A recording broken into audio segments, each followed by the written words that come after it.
Mega Evolution Pokemon are coming back to the Pokemon trading card game, but not in the way that we saw them last time. Some of this may be considered good news, some of it might be considered bad news.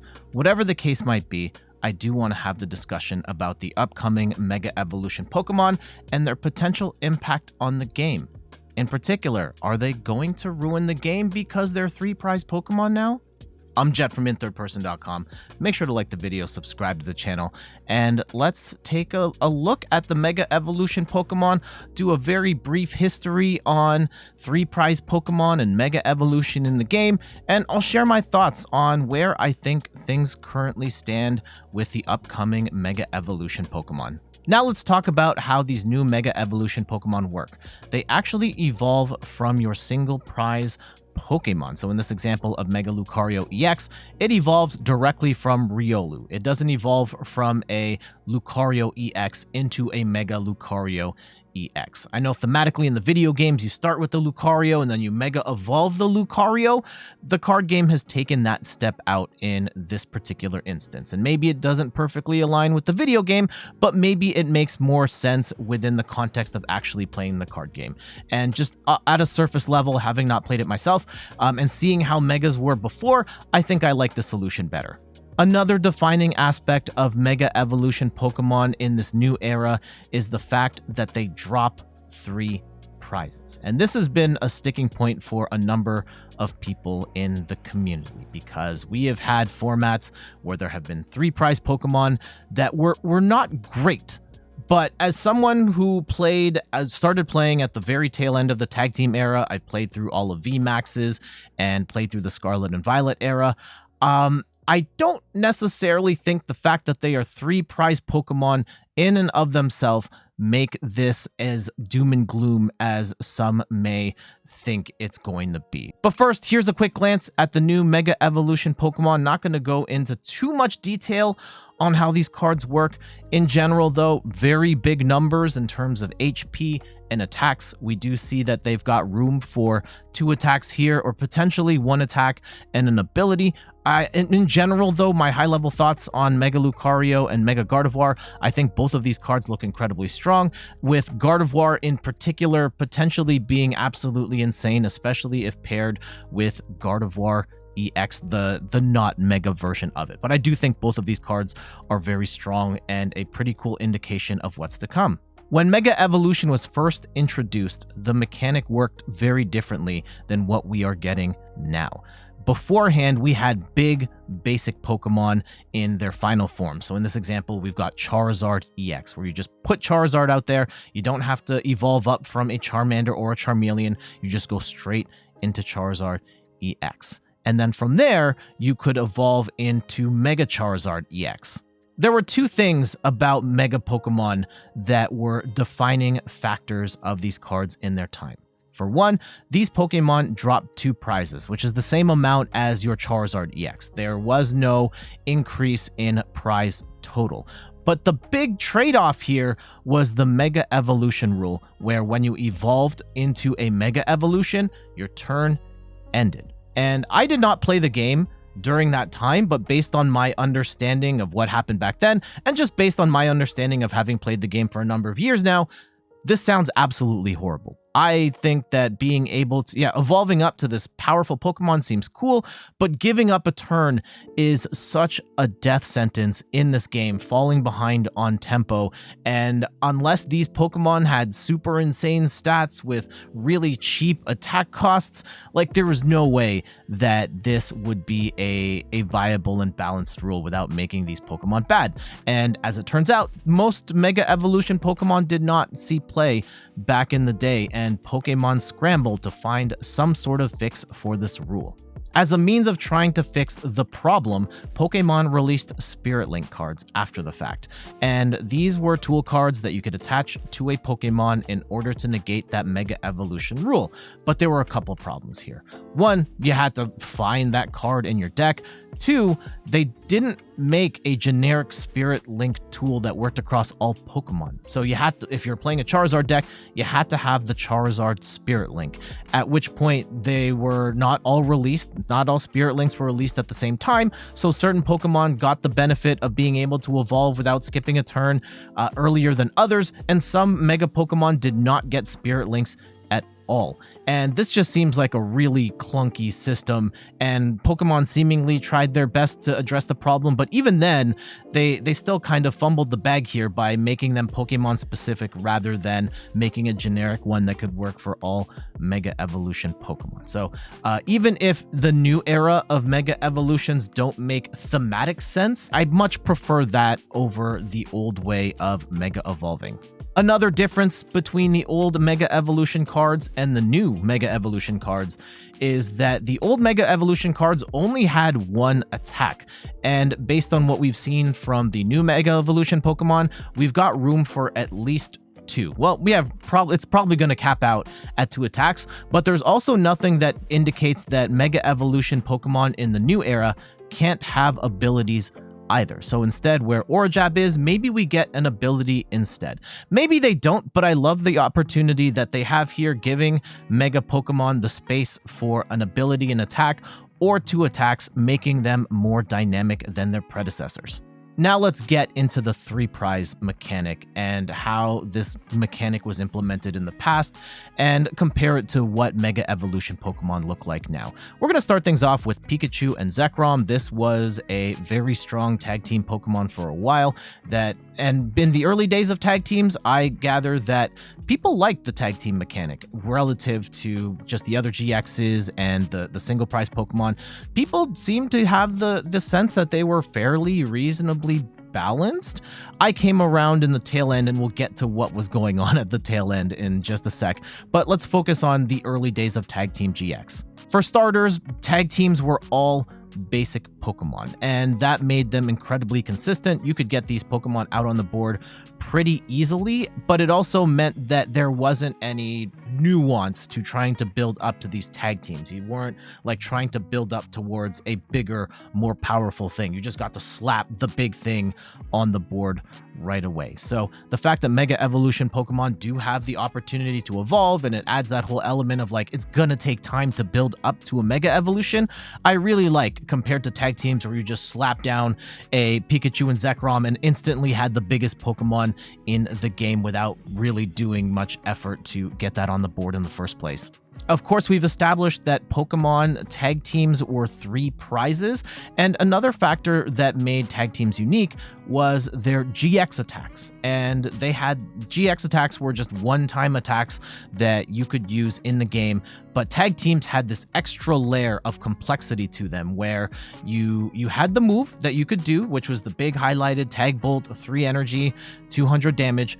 Plus, if you could get 3 extra energy on there, you got a snipe attack that did 170 damage. And I really like that idea of having the minimum requirements gets you one thing, and if you can build even higher, you get another sort of like bonus on top of that. So I think that for tag teams, I really love that mechanic of the game. And unfortunately, that kind of disappeared with tag teams. Tag team Pokemon, from what I gather, were mostly okay until the rise of Arceus and Dialga and Palkia GX, also known as ADP, also known as the single most hated card in Pokemon TCG history. And it's not because it dropped 3 prizes. That was sort of beside the point, kind of annoying, but it wasn't the defining factor that made this card so hated. Instead, it was because of Altered Creation GX, where for a Metal Energy, all of your Pokemon did 30 more damage for the rest of the game. And then on top of that, if you got a Water Energy on top of that, your Pokemon would take an extra prize when they knocked out your opponent's active Pokemon. This is for the rest of the game. So you are now talking about, in modern terms, a Pokemon that has like Hops banned for 30 damage on everything, and then on top of that, you're also Iron Hands taking an extra prize for everything you KO. This is absolutely nuts. One of the issues with ADP also being a big Pokemon and not directly tied to it being 3 prizes, but the fact that it had 280 HP, which was a really high number back then, and it had Fairy as weakness at the time when Fairy was being discontinued from the game.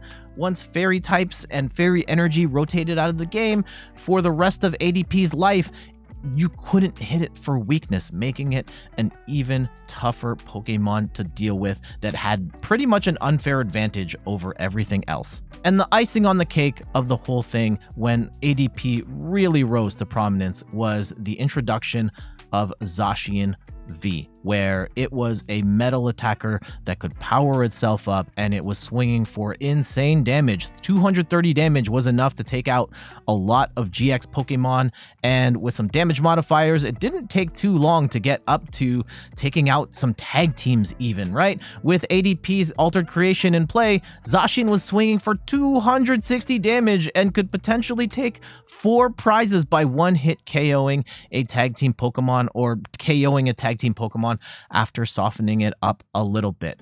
And on top of that, like on the other end of the spectrum, Zacian V was then taking 2 prizes on single prize Pokemon, and there was not a lot that single prize decks could do to stop this sort of strategy because they weren't really built for ADPZ in mind, and this format felt absolutely miserable. This is actually when I started playing the Pokemon trading card game, and when I would play on PTCGO with my theme decks, I would get absolutely blasted by ADPZ every single game. And it's a miracle that I didn't give up then, because playing against this over and over again was absolutely miserable. Yes, this era of the Pokemon trading card game was awful for a lot of people, but it wasn't because these Pokemon dropped 3 prizes. It was because ADP had an incredibly broken attack with an incredibly broken attacker in Zacian V, but it wasn't bad because it had 3 prize cards when it got knocked out.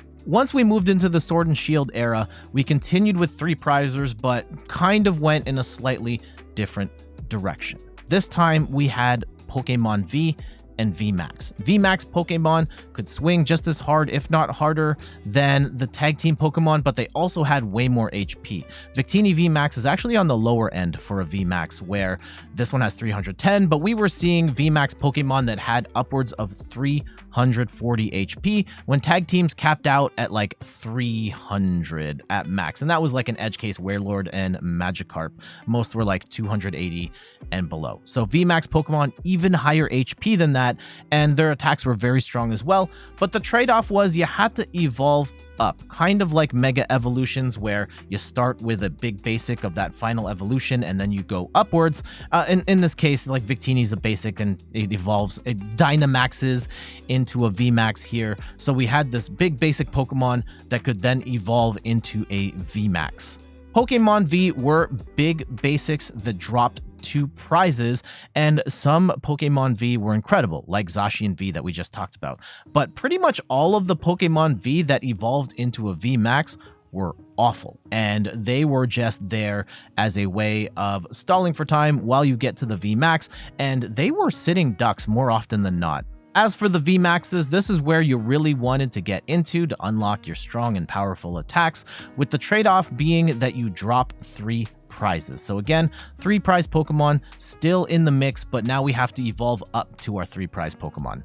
Again, I started playing at the tail end of the tag team era and then really got invested when it was the VMAX era. And I don't think it was an issue that these Pokemon dropped 3 prizes per se. To me, the biggest issue was the fact that we had these big basic Pokemon that were just massive liabilities at the start of the game. So this is just an example of a board state here between Victini and Eternatus, and so many of these games shaked out this way. So Victini's got turn 1, they attach an energy to the Victini. Turn 2, Eternatus goes, they attach energy, they do some other stuff. The other stuff on the board doesn't matter, because once you get to turn 3, Victini would attach that second energy, do its big attack, swing for 220 damage, and then Eternatus was dead. And now you're down 2 prizes as the Eternatus player, and you lost the energy that you attached to the Eternatus. A third of the game is done, and the game is pretty much over at this point because you have no way of coming back and combating against a 3 prize Pokemon with a bunch of energy and its big attack.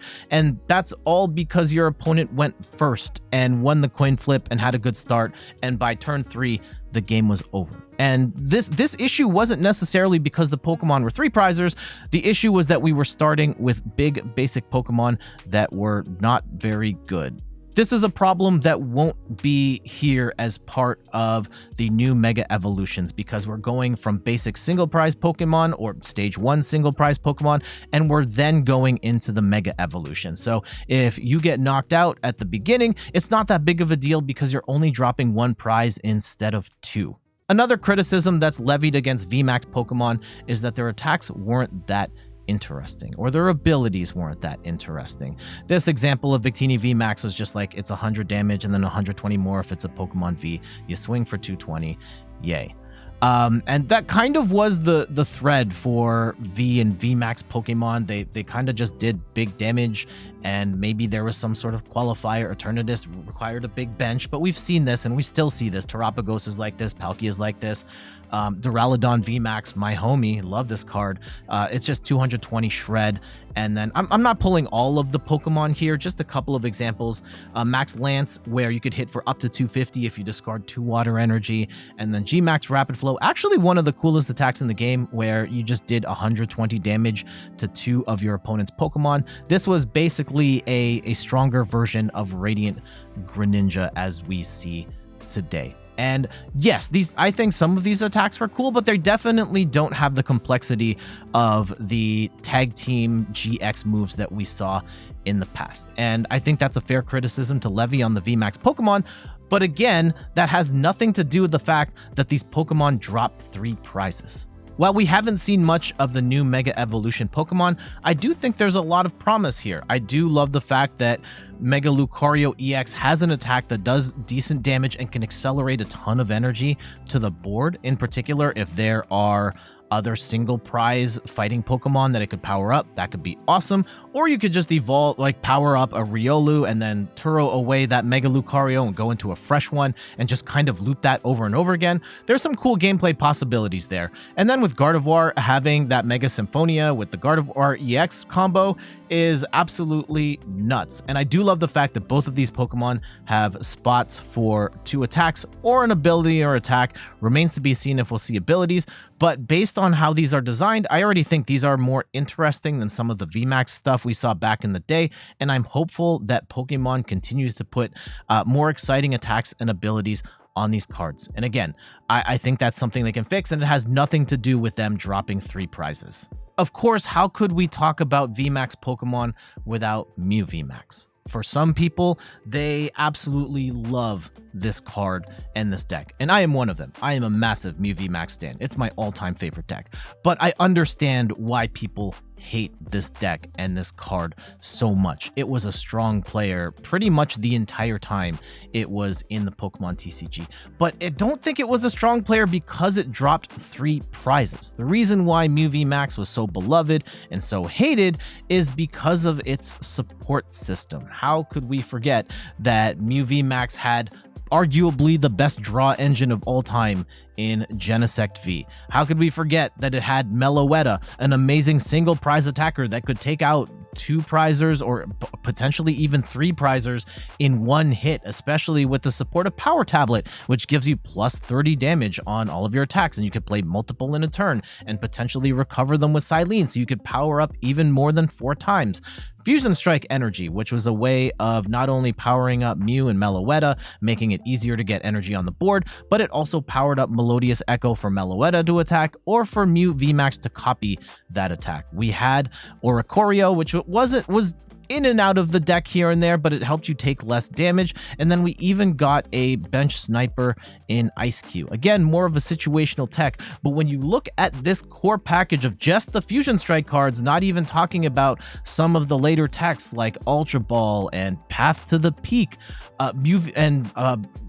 Battle VIP Pass and Cram-O-Matic, Mew VMAX just has like a wonderful support, like an absolutely phenomenal deck that just did anything it wanted to do, but it wasn't amazing because Mew VMAX was a big Pokemon that dropped 3 prizes. This does, however, bring up a bigger concern about 3 prize Pokemon and the fact that when a 3 prize Pokemon goes down, that's half of the game gone. And especially when weakness is factored in, where this is going to happen. Charizard EX is going to get set up. They're going to blast a Gardevoir EX, and they're going to one-hit KO it. Gardevoir doesn't even need to take any prizes for Charizard EX to one-hit KO a Mega Gardevoir EX and take 3 prizes. But in and of itself, that's rough. But if the game is balanced around these Mega Evolution Pokemon being incremental things or things that you have a one of and you don't build your entire deck around only having those Pokemon, then maybe that's not going to be as big of a deal. I do think Pokemon is aware of the pacing and issues that can come with this. They've had years to learn from 3-prize Pokemon, and I am hopeful that they are cognizant of how the pace of play is played out and what can 3-prize Pokemon do to 2-prize Pokemon, do to 1-prize Pokemon, and I hope that overall we are going into a more balanced era where everything can coexist. But yes, it is a valid concern about the pace of play possibly being faster if 3-prize Pokemon end up becoming the dominant way to play. So we'll have to wait and see on that. Even when we don't factor in big tech cards like a Drapion, right after Fusion Strike released, we got Brilliant Stars and a whole era of V-Star Pokemon, which were, for all intents and purposes, they were VMAX Pokemon that dropped only 2 prizes instead of 3. Arceus V-Star, one of the best cards of all time, and then we also got Palkia, Lugia, Regidrago, and because these were effectively VMAX Pokemon that dropped 2 prizes, this pretty much pushed all of the 3-prize Pokemon out of the game. There were only a handful that could survive, and that was Mew VMAX, Rapid Strike Urshifu kind of had a home for a bit, Duraludon kind of hung around for a little bit, Flying Pikachu for a little bit, but for the most part, just the fact that these 2-prize Pokemon were effectively 3-prize Pokemon that dropped 1 fewer prize, squeezed 3-prize Pokemon out of the game. And that is, I think, again, 3-prize Pokemon not inherently the problem. They weren't necessarily this big juggernaut that pushed them out of the game. Like, the 3-prize Pokemon at this point became a real liability because they were just better options at the 2-prize count. And I do think there's an opportunity that 2-prizers can still very much compete against the 3-prizers. For example, in the current format right now, Goldengo EX can one-shot a Mega Evolution Pokemon no problem. Raging Bolt can one-shot a Mega Evolution Pokemon no problem, even without factoring in weakness. And I hope that Pokemon is more cognizant of those types of interactions, and hopefully we see a healthier game that it has 3-prize Pokemon, and there are some cool interactions that happen at all 3 levels of prizing. And again, going into the Scarlet and Violet era, Charizard EX and all of those EX Pokemon are essentially even better versions of V-Star Pokemon, where they have even more HP than the V-Star Pokemon, and they don't have to evolve from a 2-prize liability. And again, V-Star Pokemon have been pretty strong, but even now, like Regidrago dominated for a lot of the last year. That's kind of been squeezed down because of Badoo. Lugia, Palkia, they're doing okay, but EX Pokemon have very much been able to cement themselves as some of the best decks in the game. And 3-prizers, again, there's still 3-prizers in the format right now. No one's talking about Regieleki VMAX. No one's talking about Kyurem VMAX, and no one's scared of them because they have 3 prizes. They're not being talked about or played because they're not very good relative to the other options in the game, whether it is single prize Pokemon or 2-prize Pokemon. I don't think, and I've said it again and again, and we're going to say it at least one more time, the fact that Pokemon have 3 prizes aren't inherently bad, as we've seen from many of these examples. We didn't even talk about V-Unions, which were introduced a couple of years ago, and these were, I love this gimmick. I love the idea of having these 4 cards that make this giant picture, but these were 3-prize Pokemon as well, and outside of Mewtwo V-Union in very weird niche scenarios, V-Union Pokemon were irrelevant. And they balanced this out by, yes, they were 3-prize Pokemon, but you had to get the 4 pieces all in the discard pile before you could summon them up. And then you then had to build them up as well. And the trade-off of jumping through all of those hoops in order to get this Pokemon with these attacks, it just wasn't worth it more often than not. Mewtwo V-Union did work in some weird control decks here and there, but none of the other ones found any sort of use case or like footing in the meta. And even Mewtwo was kind of a weird exception to that. And again, just the fact that Mewtwo was this 3-prize Pokemon didn't ruin the game. It hardly made a blip in the grand scheme of things. So just the fact that it's a 3-prize Pokemon doesn't necessarily mean the game is ruined. There are other factors that we have to consider beyond the fact that a Pokemon drops 3 prizes, therefore bad. I think I've made it pretty clear where I land on the argument of 3-prize Pokemon. Yes, there have been bad formats that feature 3-prize Pokemon. However, I don't necessarily think that Pokemon being 3 prizes in and of itself is inherently bad. I think that tag teams were bad because of ADP and altered creation. I think V and V Max Pokemon were bad because of the 2-prize liability, and sometimes the attacks were boring. V Unions were not great because they arguably weren't strong enough for the amount of hoops that you have to jump through. But I don't necessarily think any of those formats or 3-prize examples we've seen in the past were bad because they dropped 3 prizes. And did Pokemon get it right with the new Mega Evolutions? I don't know. I don't know just yet. I do think that getting rid of the old Mega Evolution mechanic is great. I'm not sure where things are going to land with Mega Evolutions in the new era dropping 3 prizes, but I am hopeful that Pokemon is going to balance them better than their predecessors so that they feel like they are a valuable part of the game that adds a new level of strategy that doesn't cancel out anything that came before it. And I think there's an opportunity to do that. And again, like just because they drop 3 prize cards doesn't mean it has to be bad. We just maybe haven't found the optimal way of doing 3 prize Pokemon, and maybe they have it here. Fingers crossed that we got it right this time. But for now, I got to get going. Thank you so much for watching. I know this is a heated topic and you guys are going to have your opinions on 3 prize Pokemon. I'd say just keep an open mind and look at it beyond, like, yes, there are people who don't like Mewtwo. Anyway, try and look at the bigger picture beyond 3 is bad just because you don't like the number 3 and all that, because there's so many other factors that go into making a good and balanced game other than the number of prize cards that a Pokemon drops. All right, I got to get going. Thank you so much for watching. You can find me on all the things: YouTube, TikTok, Twitter, and Instagram at @InThirdPerson. You can find me on Twitch at @InThirdPerson, where I stream the Pokemon trading card game every Sunday at 10 a.m. Eastern Time. And check out the website, inthirdperson.com, for more articles and videos on video games, board games, and other nerdy pursuits. So until the next one, I'll see you later. Bye-bye.